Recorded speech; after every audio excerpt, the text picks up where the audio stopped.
Cowboy boots, science in shirt sleeves, hidden forces, atoms to cleave, holding power that we cannot imagine. Bad things can happen when you tickle a dragon. It's 1945, it's war. 3 nuclear cores are forged. 2 of them are detonated in the skies above Japan. Soon after, Japan surrenders, and back in Los Alamos, 1 core remains. Fission bombs work by nuclear chain reaction. An atom splits apart, it releases energy and neutrons. Those neutrons go and split apart other atoms, releasing more energy and more neutrons. The reaction continues and grows exponentially, creating an explosion of immense force. To make a fission bomb, you need a core of material that emits neutrons. This core is made of plutonium, but it's not big enough to sustain a chain reaction on its own. It's too small. It's subcritical. Most of its neutrons just fly away into thin air. It's 1945. In Los Alamos, a young man named Harry Daghlian is performing an experiment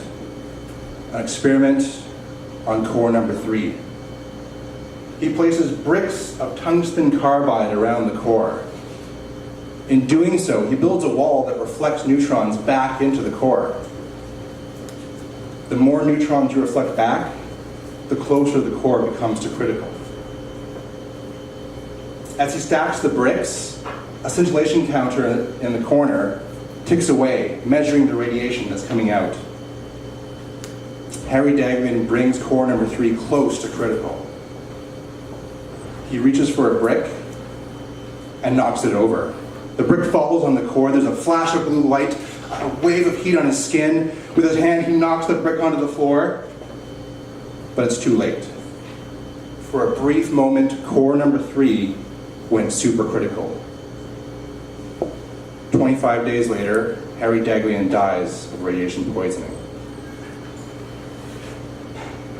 It's 1946. Louis Slotin had watched his colleague die a year earlier. But Louis Slotin has a job to do. Louis Slotin performs an experiment much like Harry Daghlian's on core number 3, except he has 2 hemispheres of neutron-reflecting material that fit around it.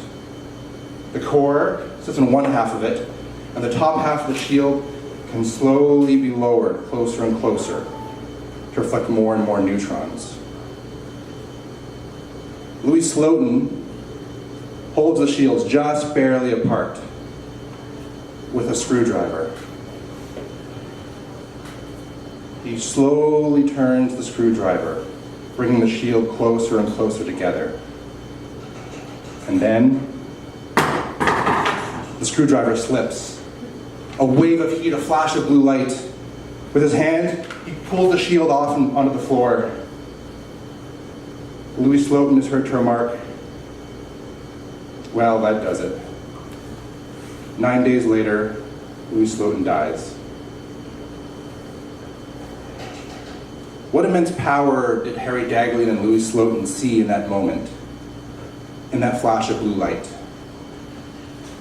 With his screwdriver, did Louis Slotin pry open a window to look at an immense force, terrifying and horrible, that we'd never imagined before,